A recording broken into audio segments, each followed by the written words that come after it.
لله الذي كفى وسلام على عباده الذين اصطفى أما بعد أعوذ بالله من الشيطان الرجيم بسم الله الرحمن الرحيم فهل ينظرون إلا الساعة أن تأتيهم بغتة فقد جاء أشراطها. یہ سورہ محمد کی 18 نمبر کی آیت ہے. اللہ تبارک و تعالیٰ نے اس آیت کریمہ میں بیان فرمایا کہ کیا یہ کفار و مشرکین ہمارے نبی محمد صلی اللہ علیہ وسلم پر ایمان لانے کے لیے قیامت کے دن کا انتظار کر رہے ہیں کہ قیامت واقع ہو جائے گی تبھی ایمان لائیں گے. وَهَلْ يَنظُرُونَ إِلَّا السَّاعَةَ أَن تَأْتِيَهُمْ بَغْتَةً کہ وہ اچانک ان کے اوپر آ جائے. فَقَدْ جَاءَ أَشْرَاطُهَا جبکہ قیامت کی بہت ساری نشانیاں جو ہے وہ ظاہر ہو چکی ہیں، آ چکی ہیں. آپ دیکھیں اس آیت میں اللہ تبارک و تعالیٰ نے قیامت کا دن اور اس سے پہلے اس کی نشانیوں کے ظاہر ہونے کا ذکر کیا. یعنی ہم سب کا ایمان ہے کہ یہ دنیا فنا ہو جائے گی اور قیامت کا دن آئے گا جس کو ہم یوم الآخرہ بھی کہتے ہیں، بدلے کا دن بھی کہتے ہیں، اور یہ ہمارے ایمان کا ایک لازمی حصہ ہے، ایک لازمی بنیاد ہے جس پر ہم سب کا ایمان ہے. اور قیامت سے پہلے بہت ساری نشانیوں کا ظہور ہونا، اس کا ظاہر ہونا، یہ قرآن مجید نے ذکر کیا ہے کہ اس سے پہلے بہت ساری چیزیں ظاہر ہوں گی. قیامت کے دن پر ایمان ایک مسلمان کے ایمان کا ایسا لازمی حصہ ہے کہ جس کا انکار کرنا یہ کفر ہے. آپ دیکھیں کہ اللہ تبارک و تعالیٰ نے قرآن مجید کے اندر ذکر کیا وَيْلٌ يَوْمَئِذٍ لِّلْمُكَذِّبِينَ، ویل ہے، ہلاکت ہے، تباہی ہے، بربادی ہے جھٹلانے والوں کے لیے. الَّذِينَ يُكَذِّبُونَ بِيَوْمِ الدِّينِ جو لوگ بدلے کے دن کا، قیامت کے دن کا انکار کرتے ہیں، قیامت کے دن کو جھٹلاتے ہیں. وَمَا يُكَذِّبُ بِهِ إِلَّا كُلُّ مُعْتَدٍ أَثِيمٍ اور قیامت کے دن کا انکار وہی کر سکتا ہے جو بہت زیادہ حد سے تجاوز کرنے والا گنہگار انسان ہو. وہی انسان جو ہے قیامت کے دن کا انکار کرتا ہے. قیامت کے دن کو علماء نے، آپ دیکھیں گے کہ قیامت کی جو نشانیاں ذکر کی ہیں اس کو 3 طریقے سے علماء نے بیان کیا ہے. ویسے کہتے ہیں کہ قیامت کا اطلاق 3 معنی میں ہوتا ہے، جس کو ہم الساعۃ الصغریٰ کہتے ہیں. اسی طریقے سے یعنی چھوٹی قیامت، الساعۃ الوسطیٰ اور الساعۃ الکبریٰ. 3 قسموں میں علماء نے اس کو سمجھانے کے لیے تقسیم کیا ہے. ساعۃ الصغریٰ کہتے ہیں کہ ایک انسان پر موت کا طاری ہو جانا، یعنی جس آدمی پر بھی موت آ گئی تو گویا اس کی قیامت قائم ہو گئی. اسی لیے کہا جاتا ہے من ماتا قامت قیامتہ، کہ جو آدمی انتقال کر گیا، مر گیا، تو اب وہ آخرت کے مرحلے میں پہنچ گیا اور آخرت کے مراحل اس کے لیے شروع ہو گئے. قبر کی برزخی زندگی، اس کے حالات، انسان کی دنیاوی زندگی کے حالات الگ ہیں، اور مرنے کے بعد سے ہی آخرت کے دن کا معاملہ شروع ہو جاتا ہے، اخروی زندگی کا. تو یہ جو ہے ساعت صغریٰ کہلاتی ہے، یعنی چھوٹی قیامت. اور اسی طریقے سے اللہ کے نبی علیہ السلام نے ایک حدیث کے اندر ساعت وسطیٰ کا بھی ذکر کیا ہے، یعنی ایک قرن کا، یعنی ایک صدی کے لوگوں کا انتقال کر جانا، یعنی ایک پوری صدی کے لوگوں کا، اس زمانے کے لوگوں کا انتقال کر جانا، اس پوری مدت کو ساعت وسطیٰ کہا گیا ہے. جیسے کہ آپ دیکھیں حضرت انس بن مالک رضی اللہ عنہ بیان کرتے ہیں کہ ان رجلا سأل النبي صلی اللہ علیہ وسلم قال متى الساعة، متى تقوم الساعة. ایک آدمی نے اللہ کے نبی علیہ السلام سے پوچھا کہ اللہ کے نبی قیامت کب آئے گی؟ قال فسکت ہنیہۃ، تو اللہ کے نبی صلی اللہ علیہ وسلم تھوڑی دیر تک خاموش رہے. ثم نظر الی غلام، پھر اللہ کے نبی صلی اللہ علیہ وسلم نے ایک بچے کی طرف دیکھا اور فرمایا کہ ان میرا ہادہ لم یدرکہ الحرم حتی تقوم الساعہ، یعنی یہ بچہ جب تک بوڑھا ہوگا اور اس کو موت آئے گی تو یہ جو ہے کیا ہے، قیامت قائم ہو جائے گی. مراد یہاں یہ ہے کہ اس صدی کے لوگ، یعنی بچہ بوڑھا ہوتے ہوتے اس کے زمانے میں جو لوگ اس سے بڑے لوگ ہیں سب تقریباً جو ہے، کیونکہ انسان کی عمر محدد ہے 60 سال 70 سال 100 سال کے اندر ایک صدی قرن ہوتی ہے، اور اس زمانے کے لوگ انتقال کر جائیں گے اور قیامت قائم ہو جائے گی. قیامت قائم ہونے سے مراد یہاں پر یہی ہے کہ اس صدی کے لوگ کم سے کم جو ہے سب پر قیامت قائم ہو جائے گی. تو اس طریقے سے اللہ کے نبی علیہ الصلوۃ والسلام نے اس کو بھی قیامت قائم ہونے سے تعبیر کر کے اس قرن اور اس صدی کے لوگوں کی وفات کو یعنی الساعۃ الوسطیٰ قرار دیا ہے علماء کی اصطلاح میں. اور ایسے ہی الساعۃ الکبریٰ یعنی پوری کائنات کا، پوری دنیا کا فنا ہونا، یہ ساعت کبریٰ کہلاتی ہے. اور قرآن مجید میں جہاں کہیں بھی یوم الساعہ کا، یوم الآخرہ کا یا اس قسم کی چیزوں کے وقوع کا ذکر ہوا ہے وہاں مراد یہی ہے قیامت کبریٰ، یعنی کہ جو ہے اللہ تبارک و تعالیٰ سارے لوگوں کی وفات یعنی سور پھونکا جائے گا اور سب کے سب انتقال کر جائیں گے. اللہ تبارک و تعالیٰ انہیں دوبارہ جو ہے ان کی قبروں سے زندہ کرے گا اور حساب کتاب لے گا. وہ پورے مراحل کو جو ہے یوم القیامہ کہا جاتا ہے جس پر ہمارا ایمان اور یقین ہے. آپ دیکھیں کہ قیامت کا علم صرف اللہ رب العالمین کو ہے.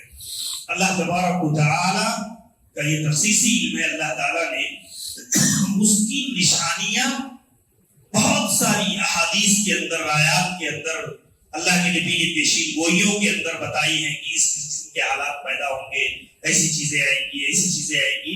لیکن قیامت کا حتمی اور یقینی علم جو ہے یہ اللہ رب العالمین کو ہے. اس کا علم خود نہ تو اللہ کے نبی علیہ الصلوۃ والسلام کو اللہ تعالیٰ نے دیا، نہ کسی، جب نبی کو نہیں ہے تو کسی ولی، کسی بزرگ اور کسی لقیر فقیر کا ہونا یہ تو ناممکنات میں سے ہے. اس لیے کہ اللہ تبارک و تعالیٰ کی تخصیصی علم میں سے ہے کہ قیامت کب قائم ہوگی. اسی لیے قرآن مجید نے بار بار اس چیز کو ذکر کیا ہے. یسألونک عن الساعہ، یہ لوگ جو ہے پوچھتے ہیں آپ سے کہ قیامت کب واقع ہوگی. قل انما علمها عند ربی، آپ کہہ دیجئے کہ اس کا علم میرے رب کے پاس ہے. لا یجلیھا، اللہ تبارک و تعالیٰ نے لوقتھا، اس کے وقت کو کسی کے لیے ظاہر نہیں کیا ہے. اللہ نے اس کے وقت کو کسی کے لیے بیان نہیں کیا ہے. اسی لیے کرامتوں کے نام پر، اس کے نام پر جو لوگ الگ الگ چیزیں بیان کرتے ہیں، یہ ساری چیزیں جو ہے عقیدے اور منہج کے خلاف ہوتی ہیں. اللہ تبارک و تعالیٰ نے قرآن مجید کے اندر یا سنتوں کے اندر جو چیزیں بیان ہوئی ہیں اسی پر انسان کا ایمان اور یقین ہونا چاہیے.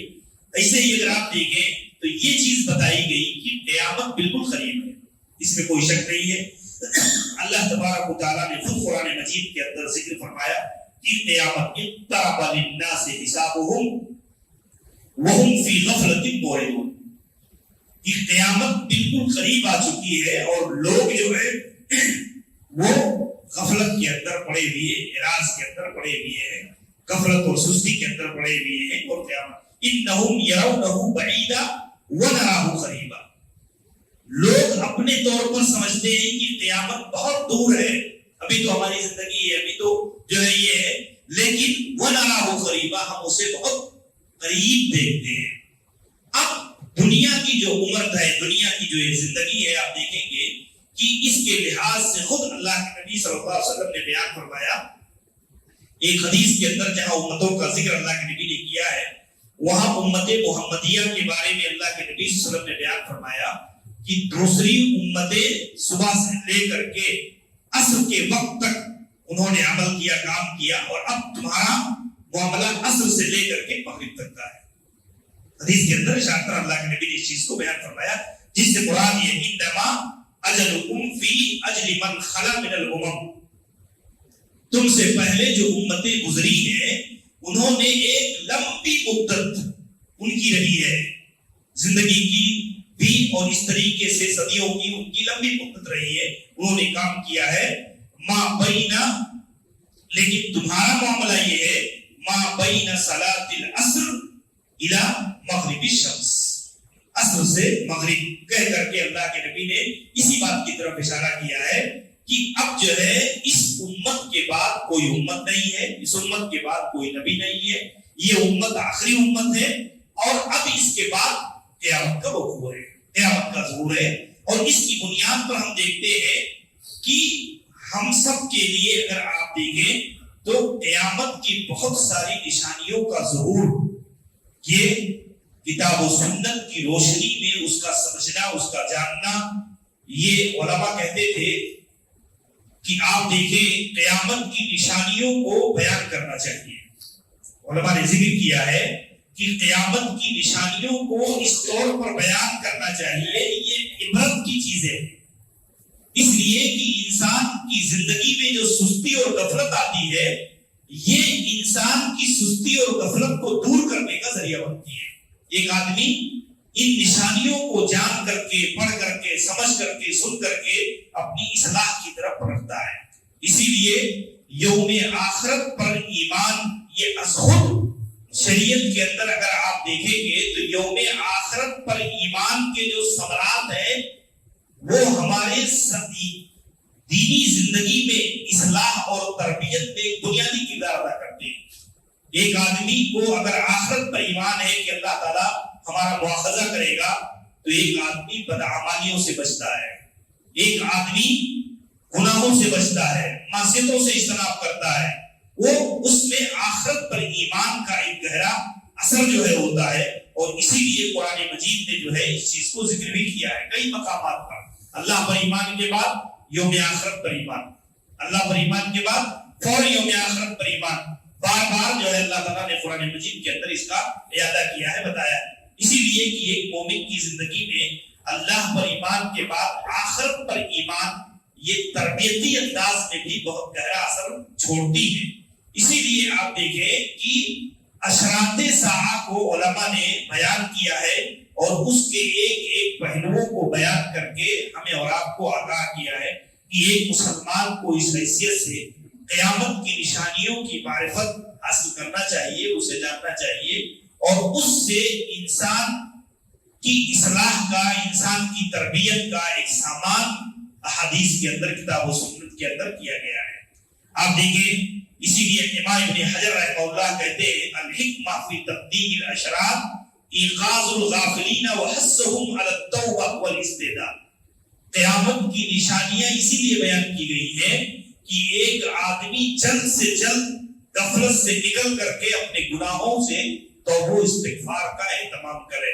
ایک آدمی جانتا ہے کہ اس کی موت کا وقت اسے معلوم نہیں ہے، تو انسان کو جب اس کی موت کا علم نہیں ہے تو موت کب آ جائے گی اس سے پہلے انسان کو لیے تیاری کرنا چاہیے.